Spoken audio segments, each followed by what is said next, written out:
वक्त कैसे बदलता है, फॉर्च्यून कैसे चेंज हो जाता है आपका 1 से 2 वीक में, या आप यूं कह लीजिए पूरे इस नवंबर के मंथ में। ये हमने देख लिया इस क्रिकेट टीम इंडिया के साथ, जो पिछले कुछ समय से न्यूजीलैंड के अगेंस्ट हमारी परफॉर्मेंस रही। और अभी ये पर्थ के टेस्ट मैच में जिस हिसाब की क्रिकेट हमने खेली है, पूरा मतलब ये ले लीजिए आपकी, जो लोग आपके अगेंस्ट हो रखे थे, वो वापस से उनको आपने अपनी फेवर में कर लिया है। जिस हिसाब की क्रिकेट हमने खेली है, जिस हिसाब की अव्वल दर्जे की परफॉर्मेंस दी है सभी प्लेयर्स ने, चाहे वो डेब्यूटेंट्स हो या फिर एक्सपीरियंस प्लेयर्स हो, बुमराह हो, विराट कोहली हो या फिर केएल राहुल हो। सो इस तरह की ये पर्थ की जीत रही हमारी, और हिस्टोरिकल विन तो है ही है। अगर ये भी आप बोल सकते हो इसमें कि one of the best test victories हमारी, चाहे वो घर पे हो या घर से बाहर हो या फिर ऑस्ट्रेलिया में ही क्यों ना हो। ये आप कम से कम इसको टॉप 5 या टॉप 3 में रख सकते हो। इस वजह से नहीं कि हम बाहर जीते हैं, बट जिस हिसाब से डोमिनेट हमने किया है। आप पहला 1 या 2 सेशन इस टेस्ट मैच के निकाल दीजिए, उसके बाद ऑस्ट्रेलिया को मतलब वापस आने का हमने कोई चांस ही नहीं दिया इस टेस्ट मैच में। जब से वो पहला दूसरा विकेट गिरा ऑस्ट्रेलिया की पहली पारी में, उसके बाद से फिर टीम इंडिया ने इस मैच में ऑस्ट्रेलिया के लिए कुछ भी नहीं छोड़ा वापस आने के लिए। और शोल्डर बिल्कुल बुरी तरह से ड्रॉप हो गए थे। इस तरह की परफॉर्मेंस हमने दी है ऑस्ट्रेलिया की। शोल्डर ड्रॉप हुए हमारे नहीं, ऑस्ट्रेलिया के प्लेयर्स के, पैट कमिंस के या फिर उनके बल्लेबाजों के तो बिल्कुल ही बुरा हाल है। इस पे बहुत सारी बातें हो रही थी सीरीज से पहले भी कि वल्नरेबल हम तो थे ही न्यूजीलैंड के अगेंस्ट, बट वो थे हम स्पिनिंग ट्रैक पे, वो जो बहुत ही ज्यादा गेंद वहां पे टर्न कर रही थी। ऑस्ट्रेलिया इन फ्लैट विकेट्स पे भी खेल के इतने रन्स नहीं कर पा रहा था, और वो साफ हमें दिखा। ये तो पिच बहुत ही थोड़ी स्पाइसी थी पहले दिन तो। उसके बाद जैसे धीरे धीरे गेम आगे बढ़ा, थोड़ा पिच जरूर आसान होती चली गई, स्लोनेस आता चला गया। बट आप इंडिया की जो जिस तरह के प्लेयर्स ने बाहर निकल के अपने स्किल लेवल दिखाए हैं, चाहे वो नीतीश कुमार रेड्डी हो यहाँ पे, या फिर आप बात कर लीजिए देवदत्त पड्डीकल ने भी सेकंड इनिंग में अच्छी खासी बल्लेबाजी की, मेक श्योर किया कि एक ऑस्ट्रेलिया को जगह ना मिले, स्पेस ना मिले गो थ्रू करने का इस बैटिंग लाइनअप से। वो पार्टनरशिप बड़ी अहम थी। या फिर आप आ जाइए हर्षित राणा पे, पहली पारी में जिस तरह से उन्होंने ट्रेविस हेड को बोल्ड किया, वो आप यूं मान के चल सकते हो कि बॉल ऑफ द मैच थी। सो आप सभी से मतलब ये 11 प्लेयर्स आप निकालोगे ना, बहुत बहुत रेयर होता है हमारा ये कि 11 के 11 प्लेयर परफॉर्म करे, बट कहीं ना कहीं आप निकालोगे कुछ ना कुछ कंट्रीब्यूशन आपका दिखता है। केएल राहुल, यशस्वी जायसवाल एक्सेप्शनल रहे हैं पूरे मैच में। अगर बात करें हम स्पेशली सेकंड इनिंग की वो पार्टनरशिप, तो ये जो छोटी-छोटी परफॉर्मेंस भी हमने दी, ध्रुव जुरैल का वो कैच अगर याद करें आप, मिचेल स्टार्क का उन्होंने सेकंड इनिंग में जो लिया, ब्लाइंडर जो वो था वहाँ पे शॉर्ट लेग पे। उसके बाद आप देख लीजिए देवदत्त पड्डीकल की भी सेकंड इनिंग में अच्छी पारी थी, ठीक है, थोड़े सॉलिड नज़र आए वो वहाँ पे। पहली पारी में ज़्यादा कोशिश होके खेल रहे थे, वो ही उनको अंत में महँगा पड़ा फिर। सेकंड इनिंग फिर भी उनकी थोड़ी अच्छी रही। So all around performance. और फिर आप बात कर लीजिए कि विंटेज विराट कोहली हमें देखने को मिले। एक टिपिकल जो ओडीआई इनिंग, वनडे इनिंग की तरह उन्होंने एक पारी को अपना संवारा वहाँ पे। आप देखोगे स्पिन के अगेंस्ट फुटवर्क अच्छा यूज़ कर रहे थे, पेस के अगेंस्ट लीव अच्छा कर रहे थे, फुटवर्क अच्छा चल रहा था शॉर्ट पिच पे, बैकफुट डिफेंस उनका अच्छा था, बैकफुट शॉट मेकिंग अच्छी आ रही थी वहाँ से। तो जो थोड़ा फर्स्ट इनिंग में मिसिंग लग रहा था कि ज्यादा ओवर कमिट कर रहे थे फ्रंट फुट पे, वो सेकंड इनिंग में देखने को नहीं मिला। क्विक एडजस्टमेंट देखने को मिला, बैक फुट पे जाके खेले, थोड़ा लेट खेलने का ट्राई किया। सेम हमने यशस्वी जायसवाल के साथ देखा, जो फर्स्ट इनिंग में ऑन द अप मारने गए, वहां पे फंसे, वो इंडियन सबकॉन्टिनेंट वाला शॉट खेलने गए, बट फिर से एक क्विक एडजस्टमेंट आया उनकी तरफ से, लेट खेलना स्टार्ट किया, ज्यादा छेड़खानी नहीं की उन्होंने। और ये चीज दिखाती है कि इन प्लेयर्स का माइंडसेट क्या है। ये यहाँ पे compete करने नहीं आए हैं, they are here to win this Border Gavaskar Trophy, और रिटेन करने वाले हैं, ऐसा लग रहा है। और मुझे तो ऐसा भी लग रहा है कहीं इस टेस्ट मैच में जो आने वाला है, एडिलेड का टेस्ट मैच, जो कि फिर से इंडिया के लिए एक बहुत बड़ा टास्क होगा, क्योंकि ऑस्ट्रेलिया डे नाइट टेस्ट हारा नहीं है आज तक। और ज्यादातर वो अपने सारे डे नाइट टेस्ट है वो एडिलेड में खेलता है, बिल्कुल जांचा परखा उनका ये वेन्यू है पिंक बॉल के साथ। तो ये एक बहुत बड़ा जो है एक और टास्क है इंडिया के लिए इस सीरीज में। अगर किसी ना किसी तरह से इससे और पार पा लिया ना, तो फिर ऑस्ट्रेलिया के लिए इस सीरीज में आना मुश्किल ही नहीं, मुझे लग रहा है नामुमकिन हो जाएगा। इस तरह की फिर स्टेज पे आ जाएगा ऑस्ट्रेलिया। और एक टेस्ट मैच हारा है यार, एक टेस्ट मैच। इसलिए मैं बोलता हूँ कि ये टीम इंडिया जो है ना, वो अपने आप को जो बुरी सिचुएशन है ना वहां पे ज्यादा बेटर हैंडल करती है। मुझे पर्सनली ऐसा लगता है बहुत बार, क्योंकि हमने बुरा वक्त भी देखा हुआ है हमारी क्रिकेट में। और जिस तरह से न्यूजीलैंड का जो सीरीज रहा था, 3 टेस्ट मैच की सीरीज हारने के बाद भी प्लेयर्स ने, टीम मैनेजमेंट ने, बोर्ड ने अपने आप को संभाले रखा और पॉजिटिव की तरफ ही लेके गए अपने आप को। उनको पता था कि ऐसे ये छोटी-छोटी तुच्छी चीजें करने से कुछ चेंजेस हो नहीं जाते, जो कि अभी ऑस्ट्रेलियन मीडिया में चल रहे हैं, ऑस्ट्रेलियन टीम में चल रहे हैं। मतलब ऐसा कुछ है नहीं जितनी बड़ी बातें बनाई जा रही है। बट ऑब्वियसली एक टेस्ट मैच हारने के बाद आपके साथ इतना कुछ हो जाता है, आप ये देख के चल सकते हो as an Australian player, as an Australian team. तो वो एक पर्सनली अच्छा लगता है कि इंडिया 3-0 भी हो गया, बट ऐसी परेशानी, ऐसी मुश्किलें नहीं आई जो ऑस्ट्रेलिया के साथ आई। वहीं पे दूसरी तरफ देखो तो आप उसका जो रीजन है वो भी जायज है, क्योंकि इंडिया न्यूजीलैंड से हारा नहीं, हारा जरूर, मतलब सॉरी, हारा जरूर 3-0। बट आप तीनों टेस्ट मैच में ये नहीं लगेगा आपको कि इंडिया बिल्कुल ही नीचे लगा हुआ है। तीनों टेस्ट मैच में, तीनों में ही कम्पीट किया था इंडिया ने, except that first test match, first inning. उसके अलावा उसमें भी अच्छा फाइट बैक दिखाया। बट वो प्रॉब्लम यहाँ पे ऑस्ट्रेलिया के साथ आया कि पहली इनिंग में 150 ऑल आउट जरूर उन्होंने किया इंडिया को, बट उसके बाद उनके पास जो भी क्वेश्चंस इंडियन बॉलर्स ने, बैटर्स ने उनकी तरफ फेंके ना, किसी का भी आंसर उनके पास नहीं था। दैट्स व्हाई, और ये काफी लंबे टाइम से चला आ रहा है उनका टॉप ऑर्डर की वल्नरेबिलिटी। और तो उनके भी जो चीजें हैं वो जायज है, जो मीडिया है, जो फैंस है, उनकी तरफ से भी। But still they can come back in this series. अब आ जाती है जी कि इस सीरीज में शुरुआत हमें बहुत अच्छी चाहिए थी। गौतम गंभीर के ऊपर प्रेशर था, और यहाँ मैं उन सब में मैं भी था, अपने आप को मैं भी इंक्लूड करता हूँ, जो ये बोल रहा था कि अगर अगर ये सीरीज में इंडिया ने कम्पीट नहीं किया ना कहीं, अगर ये 4-0 हो गया, 4-1 हो गया, 3-0, 3-1 हो गया, अगर ऐसा कुछ हो गया, तो मुझे लग रहा है विराट कोहली, रोहित शर्मा या फिर जडेजा, अश्विन में से भी किसी की भी ये लास्ट टेस्ट सीरीज हो सकती है।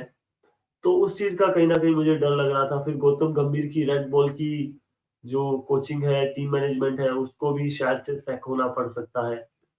तो वो वाली सारी चीजें अब फिलहाल अगले 2-3 वीक के लिए तो बिल्कुल किनारे पे आ गई है। कोई उसमें मतलब सोचने की ज़रूरत ही नहीं है कि जिस तरह की क्रिकेट खेली है, मतलब अब लोग सारा जो क्रेडिट है वो टीम को दे रहे हैं। ठीक है, टोटली अंडरस्टैंड कि होना भी चाहिए।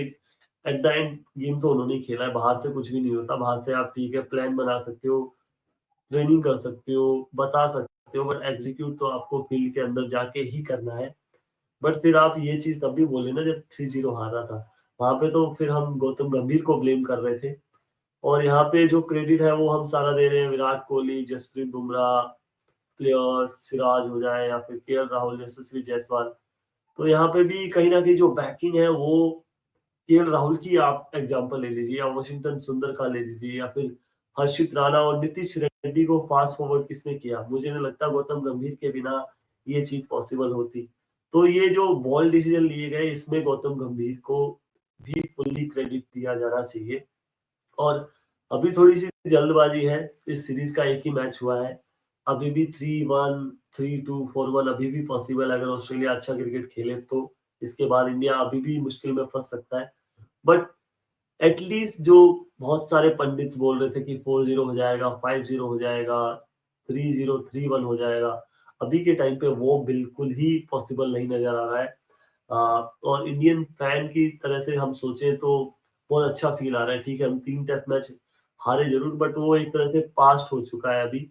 और जो प्रेज़ेंट है वो अभी ये लग रहा है कि जिस तरह की ये जीत है वो सेलिब्रेट हम कर सकते हैं।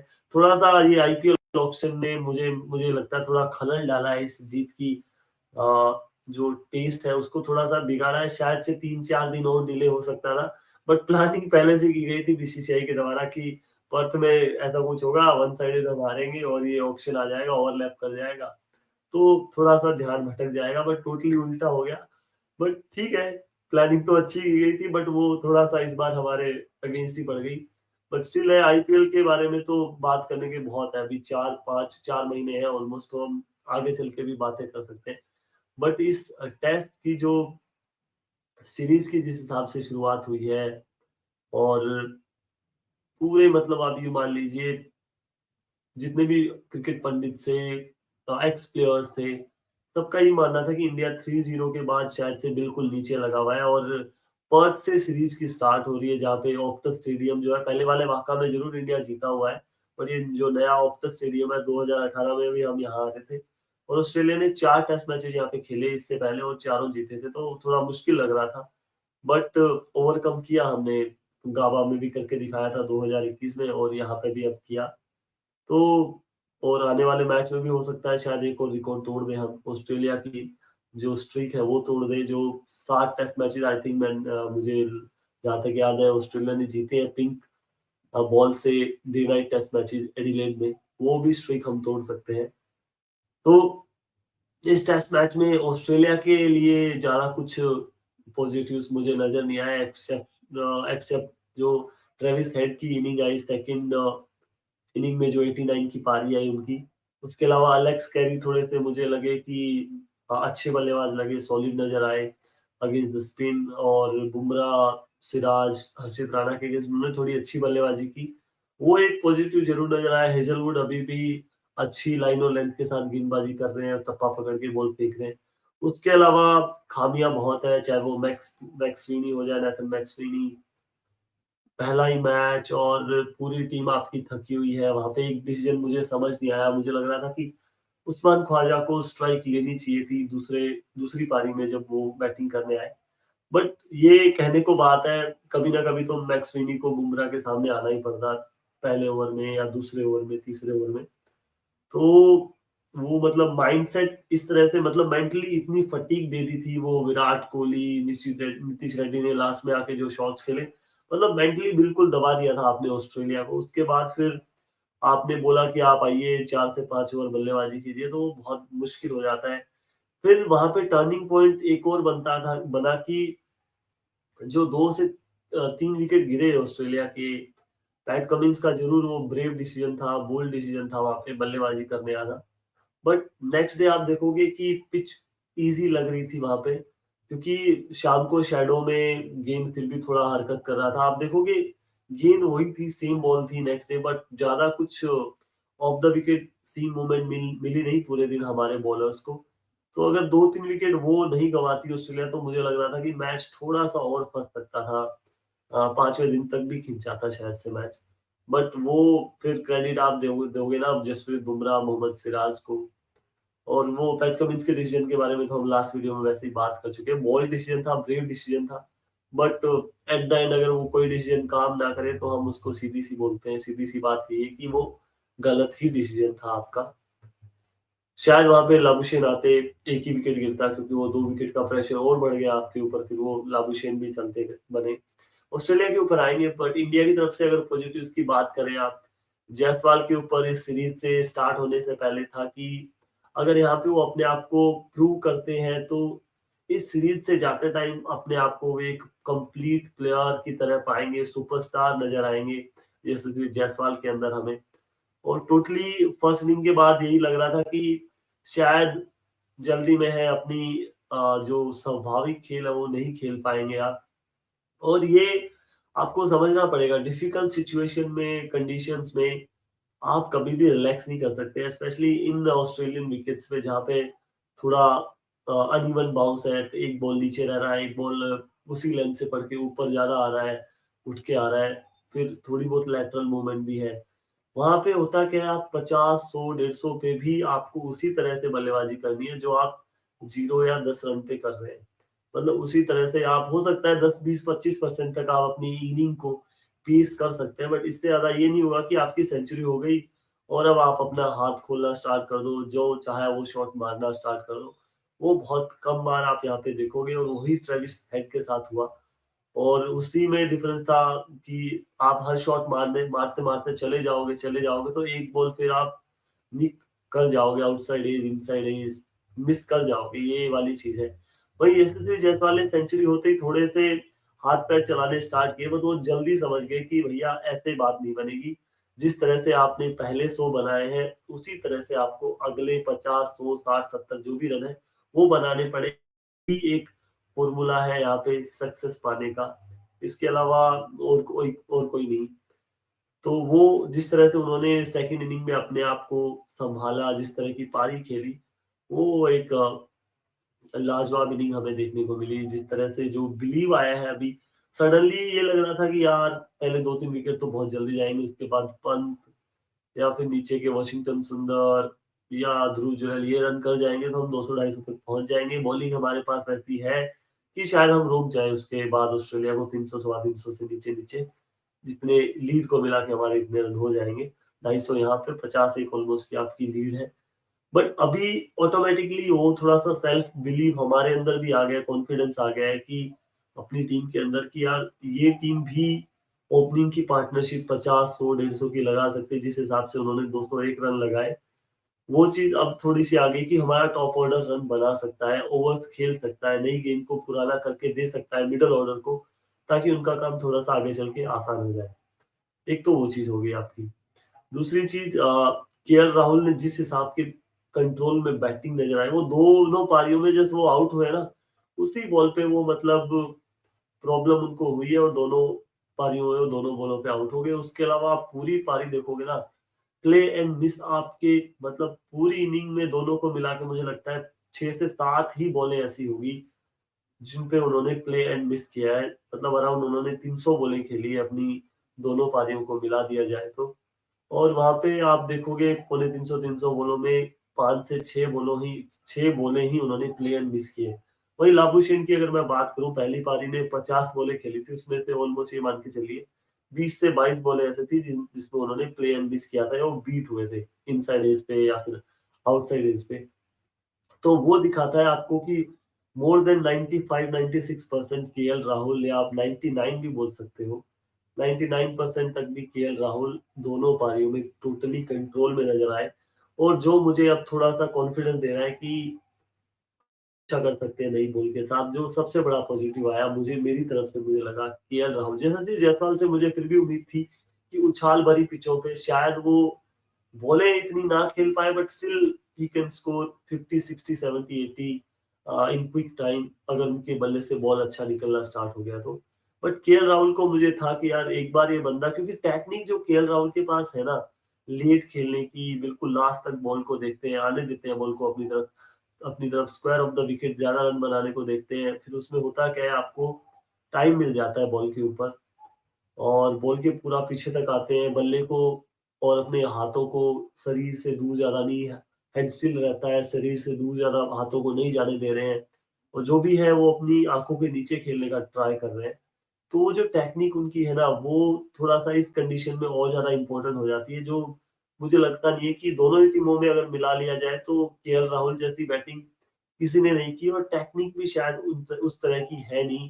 तो आप चाहे इसमें विराट कोहली को भी इंक्लूड कर सकते हो, बट वो टेक्निक उनके भी पास नहीं है। शुभमन गिल मुझे थोड़ा नज़र आता है कि शायद थोड़ा लेट खेलते हैं बॉल को, बैक फुट पे अच्छे प्लेयर हैं। विराट कोहली ने दिखाया सेकंड इनिंग में कि वो ठीक है, वो मास्टरी उनकी है, उनके साथ हम किसी का कंपैरिज़न कर ही नहीं सकते। वर्ल्ड क्रिकेट में तो केएल राहुल का तो वैसे ही नहीं बनता, बट जो टेक्निक उन्होंने दिखाई स्पेशली इन पिचेज़ पे डिफेंस करने की, वो उससे मैं थोड़ा-सा ओवरवेल्म्ड अभी फ़ील कर रहा हूँ केएल राहुल के लिए। उसके अलावा विराट कोहली का कमबैक, बहुत सबने ही बहुत सारी बातें की है, और सीरीज़ में इस तरह से पहले ही मैच में उनका वापस फ़ॉर्म रीगेन करना, मतलब इंडिया का सबसे बड़ा जो बॉक्स था ना, वो ठीक हो गया। आप ये मान के चलिए कि ये पहले ही मैंने ही बोल दिया था, विराट कोहली अगर रन नहीं बनाएँगे इस सीरीज़ में ना, तो हो सकता है इंडिया एक मैच जीत जाए, बट इस सीरीज़ में डोमिनेट नहीं कर पाएगा। अगर विराट कोहली रन बनाते हैं ना, तो पूरा आप देखोगे कि डोमिनेट करता हुआ नज़र आएगा पूरी सीरीज़ में टीम इंडिया। और वही हुआ है, पहले ही मैच में जो फॉर्म आ गई है, तो उससे और थोड़ा-सा कॉन्फिडेंस आ गया कि टॉप ऑर्डर के भी रन आ गए, मिडल ऑर्डर के भी रन आ गए। ऋषभ पंत पे आपको वैसे ही ट्रस्ट बहुत है, ठीक है, उन्होंने दूसरी पारी में एक खराब शॉट खेला, बट वहाँ पे था कि जल्दी रन बनाने के चक्कर में गए थे। बट विराट कोहली का आप देखोगे एक मिनी कोलैप्स आया था, 7-8 रन पे हमारे 3 विकेट गए थे। जायसवाल, फिर पंत ने खराब शॉट मारा, फिर ध्रुव जरैल का वो अ, एलबीडब्ल्यू आया, बॉल नीची रही, थोड़ी-सी इन स्विंग हुई। वहाँ पे 8 रन पे 3 विकेट जाने के बाद ऐसा लग रहा था कि शायद से ऑस्ट्रेलिया इस मैच में थोड़ी-सी वापसी कर सकता है, इंडिया को 400 के नीचे-नीचे समेट सकता है। बट उसके बाद जो विराट कोहली ने मेक श्योर किया, वॉशिंगटन सुंदर के साथ मिलके 89 की पार्टनरशिप की, फिर नीतीश रेड्डी के साथ मिलके धुआंधार वो पार्टनरशिप हुई। वहां से फिर ऑस्ट्रेलिया से आप मैच बिल्कुल ही दूर ले गए, क्योंकि फिर वहां पे आप मेंटली थका दिया आपने ऑस्ट्रेलिया को कि 400 सवा 400 ऑस्ट्रेलिया फिर भी सोचता है कि यार लेट्स गिव अ ट्राई, अगर एक पार्टनरशिप लग गई तो हम इंडिया को प्रॉब्लम में डाल सकते हैं। बट वो नीतीश रेड्डी और विराट कोहली की जो पार्टनरशिप हुई ना, वहां पे आप मैच ऑस्ट्रेलिया से बिल्कुल ही दूर ले गए। तो वहां पे दो पार्टनरशिप जो लगाई विराट कोहली ने, तो वो एक देख के अच्छा लगा, फॉर्म हासिल की, और प्रॉपर विराट कोहली जो क्रिकेटिंग शॉट्स खेलते हैं वो नजर आए। स्वीप पे भी उन्होंने एक शॉट्स खेलने का ट्राई किया, इवन एक रिवर्स स्वीप भी खेला उन्होंने। तो फुटवर्क काफी अच्छा नजर आया, बॉल अच्छी छोड़ी उन्होंने, और खास करके जो बैकफुट पे अगर एक बार जाना स्टार्ट हो जाता है ना विराट कोहली, फ्रंट फुट पे तो हमें सबको पता ही है कि बहुत अच्छा आते हैं, उनसे बेटर प्लेयर है नहीं शायद से फ्रंट फुट पे दुनिया में कोई। तो वो आप देख के वो चीज हमें अच्छा लगी थोड़ी। उसके अलावा आप बात नहीं करोगे नीतीश रेड्डी की, तो वो शायद से नाइंसाफी होगी उनके साथ। जिस तरह की एक्सपेक्टेशन थी, मेरी तो बहुत एक्सपेक्टेशन थी। अभी तो बॉलिंग के साथ उनको, क्योंकि बॉलिंग दी ही नहीं की, पहली पारी में 2 से 3 ओवर किए, दूसरी पारी में 4-5 ओवर किए उन्होंने, और उसमें भी 1 विकेट ले लिया उन्होंने। बट बॉलिंग जितनी करेंगे उतनी ज़्यादा और वो इवॉल्व होते जाएँगे एज़ ए बॉलर, और वहाँ पे आपको फिर कंप्लीट ऑलराउंडर नज़र आएगा। आप बॉलिंग ऑलराउंडर या बैटिंग ऑलराउंडर नहीं बोल पाएँगे उनको। प्रॉपर ऑलराउंडर बोलोगे आप, जो हार्दिक पांड्या के साथ आप टर्म यूज़ करते हो, वही नीतीश रेड्डी के साथ आप करोगे, और घर से बाहर अच्छे खासा आपको परफॉर्म करके देंगे, ये प्रॉमिस उन्होंने करके दिखाया है। अर्ली है अभी, बट दोनों पारियों में दोनों तरह की टेस्टिंग हो गई उनकी। पहली पारी में जब विकेट्स गिर रहे थे, आके अपना थोड़ा टाइम लिया, फिर शॉट्स खेले, नेथन लियोन को भी अटैक से बाहर किया। फिर दूसरी पारी में जहाँ पे तेज गति से रन बनाने की जरूरत थी, प्रॉपर लाइसेंस था, वहां पे फिर बड़े शॉट्स खेल के दिखाए, अच्छी अंडरस्टैंडिंग दिखाई कि एक बार विराट कोहली शतक के नजदीक पहुंचे तो फिर उन्होंने ज्यादा रिस्क नहीं लिया, सिंगल सिंगल देते चले गए विराट कोहली को, क्योंकि जल्दी उनकी सेंचुरी करानी थी, पारी डिक्लेयर करनी थी। तो वो सूझबूझ भी नजर आई उनकी पारी के अंदर। और फील्डर तो वो एक्सेप्शनल है ही, जिस तरह से वो ग्राउंड कवरेज है उनकी, आउटफील्ड में जिस तरह की वो एक प्रेजेंस लेके आते हैं एज ए फील्डर, वो तो सब उनकी तारीफ करते ही हैं कि he is one of the best fielder in this team India. वो चीज भी है ही। तो एक कंप्लीट पैकेज नजर आए हैं हमें नीतीश रेड्डी। जसप्रीत बुमराह, मैं बस ये मान के चल लीजिए कि आप यार, इस बंदे के लिए कोई वर्ड्स है नहीं। हम जितनी भी वीडियो, जो भी मैच इंडिया जीतता है, जसप्रीत बुमराह खेल रहे होते हैं, तो इस बंदे की बात जरूर करते हैं, और आदत सी बना ली है परफॉर्म करने की हर टेस्ट मैच में, स्पेशली टेस्ट मैच की बात कर रहे हैं, क्योंकि अब मेलकम मार्शल के साथ नाम जुड़ना स्टार्ट हो गया है जसप्रीत बुमराह का, टू बी ऑनेस्ट।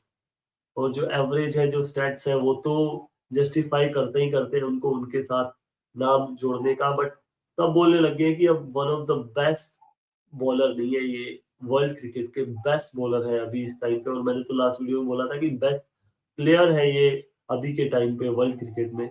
आप बैटर्स, बॉलर सबको मिला लीजिए उसके अंदर। बट फिर भी अगर आप बॉलिंग में भी देखोगे तो इनसे बड़ा बॉलर अभी के टाइम पे नहीं है। और इसी तरह की परफॉर्मेंस को, मैं नहीं बोल रहा कि इसमें थोड़ा आपको इम्प्रूवमेंट चाहिए, बट इसी तरह की परफॉर्मेंस को अगर ये कंटिन्यू कर जाते हैं आने वाले 2 3 4 सालों में, तो फिर कोई सवाल ही नहीं उठेगा कि इनसे बड़ा बॉलर नहीं है। T20 ओडीआई में मतलब टेस्ट ही रहे बिल्कुल सही तरीके से, इनके कोई आसपास भी नहीं है। और टेस्ट क्रिकेट में अगर ये इस तरह की परफॉर्मेंस आने वाले 4 मैचेस में, 2 मैचेस में भी दे गए ना, क्योंकि हर मैच में तो, क्योंकि वो भी इंसान है यार, मशीन नहीं है, नहीं कर पाएंगे।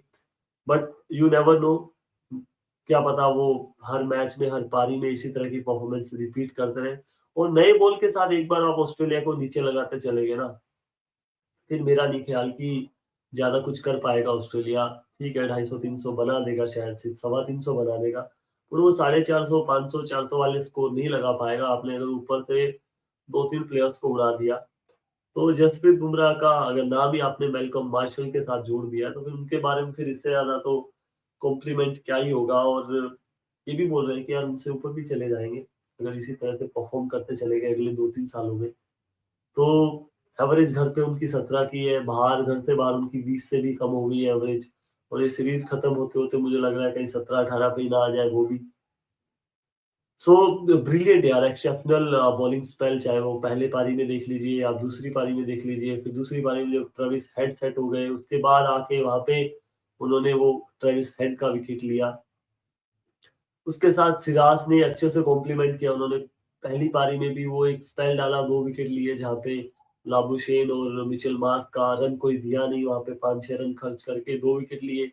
फिर दूसरी पारी में जहाँ पे और किसी को इतनी मूवमेंट नहीं मिल रही थी, वहाँ पे सिराज ने स्मिथ को जिस तरह से आउट किया, ख्वाजा को आते ही सरप्राइज़ किया, तो वो दिखाता है कि यार मियाँ मैजिक भी थोड़ा-सा चलने लग रहा है। इस सीरीज़ में आप वापस देख पाओगे। क्योंकि पिछला कुछ समय जो है वो सिराज ने इतनी अच्छी बॉलिंग की नहीं और आप देखोगे घर पे इतना चांस भी नहीं मिलता है आपको, टेस्ट क्रिकेट में इतनी बॉलिंग नहीं मिलती है। तो एक रिदम बनाने के लिए आपको थोड़ी-सी बॉलिंग तो करनी पड़ती है। तो वो रिदम उनका पहली पारी में बना और दूसरी पारी में उन्होंने जिस तरह से ऑस्ट्रेलियन बैटर्स को तंग किया, वो हमारे सामने ही है।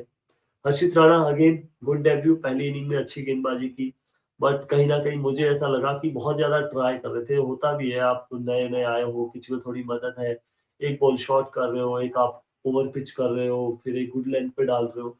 तो वो ओवर ट्राई करने के चक्कर में रन्स थोड़े ज़्यादा कंसीड किए उन्होंने। विकेट्स लिए पहली पारी में 3, लास्ट पारी में जो लास्ट विकेट उन्होंने लिया था एलेक्स कैरी को शानदार ऑफ कटर डाल के बीट किया। और मैच ऑफ द जो बॉल ऑफ द मैच थी वो हर्षित राणा ने डाली ट्रेविस हेड को पहली पारी में।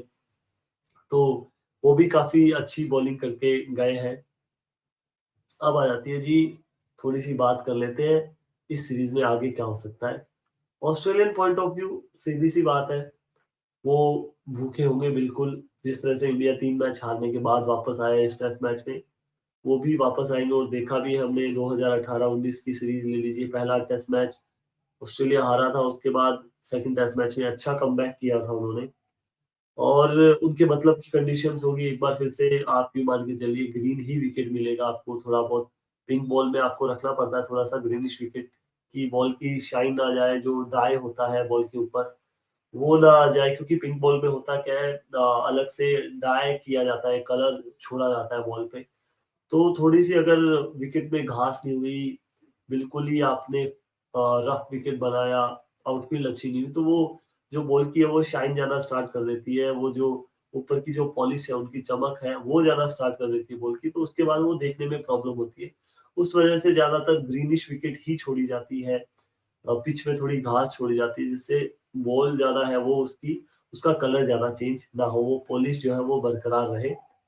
तो एक तरफ देखा जाए बॉलर्स को मदद मिलेगी उनकी, पर वहीं दूसरी तरफ देखा जाए बॉल बैटिंग उनकी प्रेशर में है और फिर से आप एज एन ऑस्ट्रेलियन बैटर आप पूछोगे फिर से ग्रीन विकेट पे खेलना है आपके सामने जसप्रीत बुमराह, मोहम्मद सिराज होंगे, मुश्किल है भैया, मुश्किल है।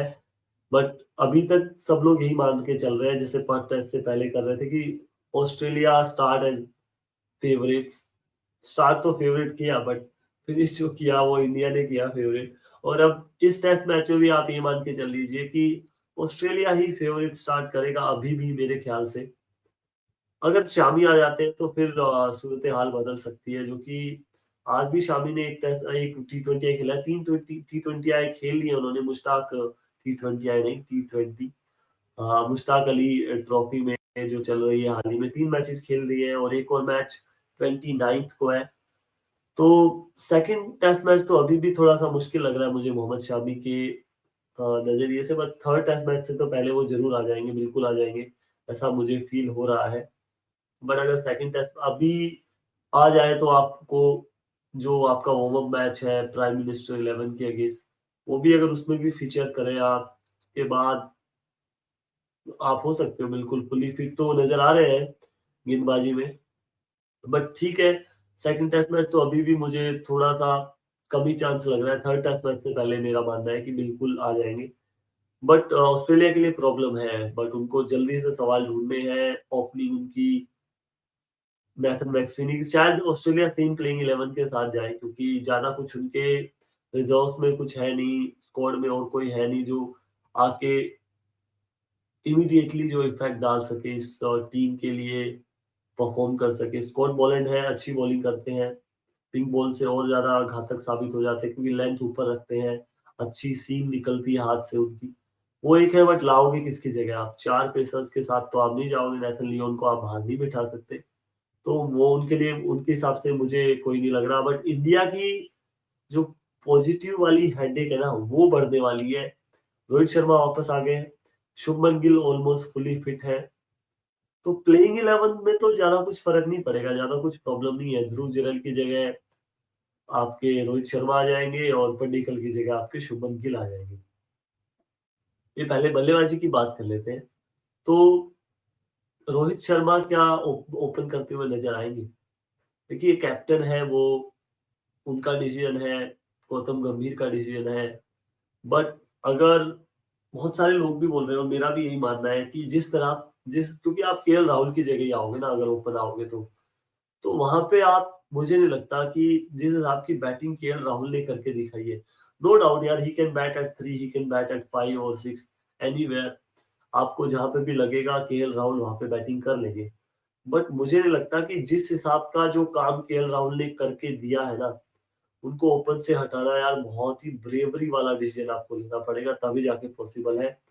और मेरा तो ये मानना है कि आप एटलीस्ट नेक्स्ट टेस्ट मैच से पहले तो मत कीजिए क्योंकि रोहित शर्मा हमने हाल ही में देखा साउदी मैट हेनरी इनके अगेंस्ट अच्छे कंफर्टेबल नजर नहीं आ रहे थे दो ही batted beautifully last time when he came in Australia अच्छी पारियां थी कुछ उनकी 40 45 50 रन की 2 3 इनिंग खेली थी उन्होंने नो डाउट बट 201 रन की पार्टनरशिप की है हाल ही में आपके ओपनर्स ने और ठीक-ठाक समझ भी गए एक-दूसरे का game, running between the wickets अच्छी हुई थी थ्रू आउट द इनिंग्स। तो आप चेंज करना नहीं चाहोगे उन दोनों को। मुझे तो ऐसा लग रहा है पर्सनली उनको चेंज नहीं करना चाहिए। रोहित शर्मा शुरुआती 3-4 साल पहले देखोगे आप मिडल ऑर्डर में बल्लेबाजी की है उन्होंने और कर सकते हैं वो, क्योंकि आप गिल को तो नीचे नहीं भेजना चाहोगे। गिल नंबर 5 नंबर 6 मुझे नहीं लगता वो आपको काम करके दे पाएँगे, जो रोहित शर्मा करके दे सकते हैं। विराट कोहली के साथ आप अच्छी पार्टनरशिप आपकी समझ अच्छी है, उनके साथ आप बैटिंग कर सकते हो, ऋषभ पंत के साथ खेल सकते हो आप। इसमें होता क्या है मैं सबसे बड़ा फ़ायदा ये बता देता हूँ कि ठीक है, ये मैं जो बोल रहा हूँ वो शायद ना हो, शायद इंडिया रोहित शर्मा के साथ ही जाए ओपन करने। अनटिल और अनलेस रोहित शर्मा खुद आके बोल देते हैं कि यार ये अच्छा चल रहा है, शुरुआत हमारी अच्छी हो गई है, लेट देम ओपन और मैं नीचे चला जाता हूँ। जो कि यार बहुत ही अच्छा मैसेज जाएगा आपके मतलब पूरे क्रिकेट फ्रेटर्निटी को कि यार हमारे पास ऐसा कैप्टन है जो टीम के बारे में पहले सोचता है और कहीं न कहीं आप ओपन करने चले गए और भगवान ना करे दोनों पारियों में आपकी ओपनिंग साझेदारी फेल हो जाती है, रोहित शर्मा भी फेल हो जाते हैं और आप मैच हार जाते हो ऊपर से। फिर आपको छोड़ा नहीं जाएगा, ये आप मान के चलिए।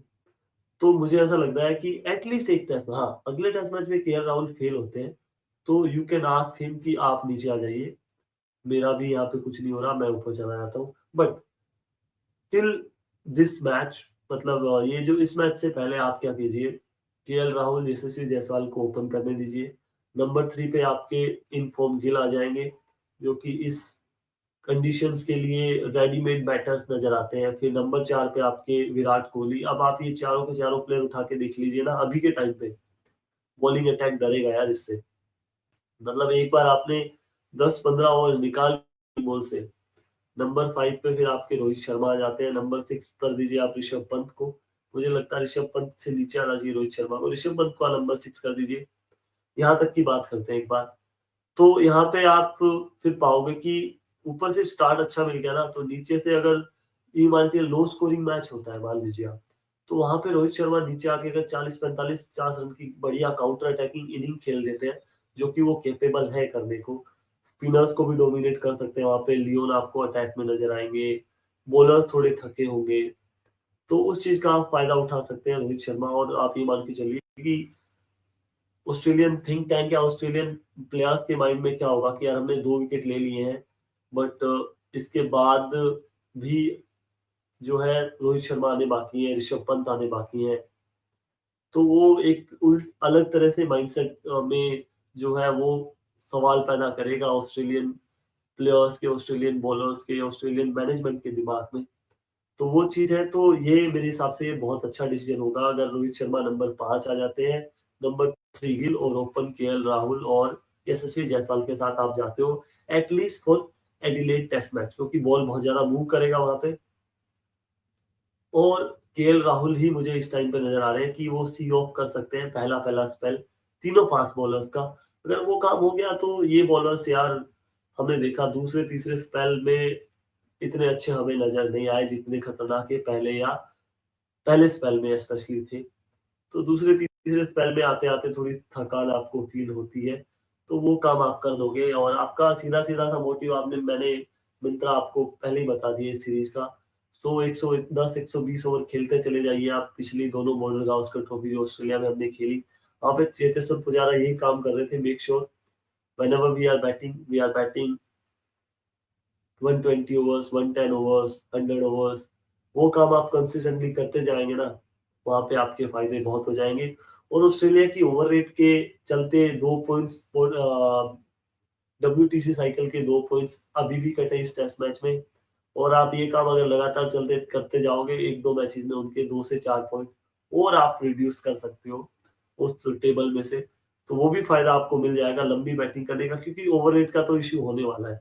तो ओवर रेट का इश्यू यहाँ पे रहेगा, तो वो भी फायदा इंडिया को ही मिलेगा इवेंचुअली। तो फिर बात, हम जो नीचे है वॉशिंगटन सुंदर, आई डू नॉट अंडरस्टैंड कि बॉलिंग उन्होंने इतनी अच्छी की, बहुत ही ऑर्डिनरी नजर आए इन कंडीशंस के हिसाब से, क्योंकि जो टर्नर है बिल्कुल ही स्पिन फ्रेंडली विकेट्स है, वहां पे आप बॉलिंग फिर भी तेज तेज मार के एक लाइन पकड़ के बॉलिंग कर सकते हो। बट इन कंडीशन में आपको अश्विन और जडेजा का एक्सपीरियंस चाहिए, आपको ऑफ द विकेट निकालने के लिए कुछ ना कुछ ट्राई करना पड़ेगा, और वहां पे एक्सपीरियंस काम आएगा। जिस तरह से अश्विन ने लास्ट ओवर पे गेंदबाजी की थी, जडेजा ने भी अच्छी बॉलिंग की थी वहां पे।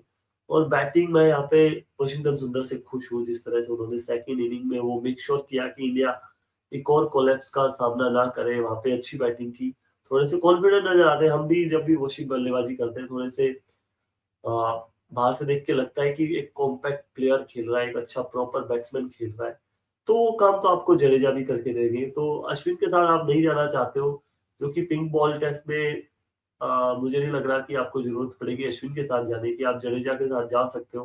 स्पिन का रोल इतना नहीं रहने वाला है, जो कि आगे चल के मेलबोर्न, सिडनी या गाबा में होगा जितना, तो वहां पे इतनी जरूरत नहीं, क्योंकि आपके फास्ट बॉलर्स ही काम कर देंगे। बचा कुचा नीतीश रेड्डी आपको बहुत ही इंपॉर्टेंट प्लेयर साबित होने वाले हैं इस टेस्ट मैच में, एडिलेड वाले में। तो जडेजा के साथ आप जा सकते हो। तो नंबर 5 पे आपके रोहित शर्मा, नंबर 6 पे ऋषभ पंत। और मुझे लगता है कि एक एंड पकड़ के भी तेज तेज गेंदबाजी भी करनी है आपको, रन्स नहीं देने, क्योंकि वॉशिंगटन सुंदर रन्स भी नहीं रोक पा रहे थे, बहुत शॉर्ट गेंदबाजी कर रहे थे। 1-2 बॉलें अच्छी जरूर की है, विकेट्स उन्होंने ली है no doubt, but still I feel कि जडेजा को अगर आप बल्लेबाजी के पर्सपेक्टिव से ही देख रहे हो तो फिर आप जडेजा को ले आइए। वरना तो मैं देख रहा था कि अश्विन अगर आप लेके आते हो तो एक विकेट टेकिंग ऑप्शन और खुलता है आपके पास, आपकी जो गेंदबाजी में है क्रम में।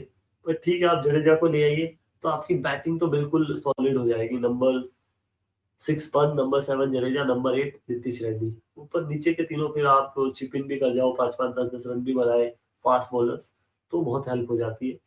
वही हर्षित राणा को मैं देख रहा हूँ कि यार इतना ज्यादा तो मुझे नहीं, ठीक है पहला ही टेस्ट मैच है, ज्यादा जज नहीं कर सकते, बट आगे चल के जो मुझे पिंक टेस्ट जो लग पिंक बॉल टेस्ट है वो मुझे लग रहा है लो स्कोरिंग होने वाला है। हालांकि ये भी पहली बार है, तो इसमें भी लो स्कोरिंग थी, बट मुझे लग रहा है आकाशदीप को वहां पे थोड़ी ज्यादा मदद मिलेगी। आगे अपना टप्पा रखते हैं, वो बैटर्स को फ्रंट फुट पे लेके आने का ट्राई करते हैं ज्यादा, और वहाँ पे मुझे लग रहा है कि आकाशदीप थोड़ा-सा ज़्यादा इंडिया को फ़ायदा पहुँचा सकते हैं। बट अगर मोहम्मद शमी आ जाते हैं, मैं तो मोहम्मद शमी के साथ ही जाऊँगा अगर वो फुल्ली फिट है, बिल्कुल ट्रेनिंग में अच्छे दिखते हैं। पर अभी के लिए चांसेस बहुत कम है क्योंकि 2 दिन का ही टाइम ऑलमोस्ट बचा है और 1 वीक तो आपको लगेगा ऑस्ट्रेलिया में आने के बाद एटलीस्ट यहाँ की कंडीशंस के अकॉर्डिंग ढलने में। तो अभी के लिए इतना ही है, ऑलमोस्ट हमने सब कुछ कवर कर ही लिया बट जो बच गया वो नेक्स्ट वीडियो में फिर भी कर लेंगे क्योंकि एक वीडियो और बनाएँगे हम एडिलेड टेस्ट मैच से पहले। उससे पहले फिर रिव्यू करने का टाइम आएगा, जब तक तो कर लेंगे बट एक वीडियो बनाने का ट्राई करेंगे। जो अभ्यास मैच हमारा 30 तारीख को होगा कैनबरा में, टीम पहुँच चुकी है कैनबरा बाय द वे। तो उससे पहले जो आने वाली प्लेइंग 11 कैसी हो सकती है, उसपे पूरा एक वीडियो बनाने का ट्राई करेंगे हम, कि बॉलिंग कैसे हो सकती है, ऑस्ट्रेलिया की तरफ से क्या चेंजेस हो सकते हैं। सो अभी के लिए इतना ही है और मिलते हैं आपसे नेक्स्ट वीडियो में, तब तक के लिए बहुत-बहुत धन्यवाद। बाय-बाय, टाटा।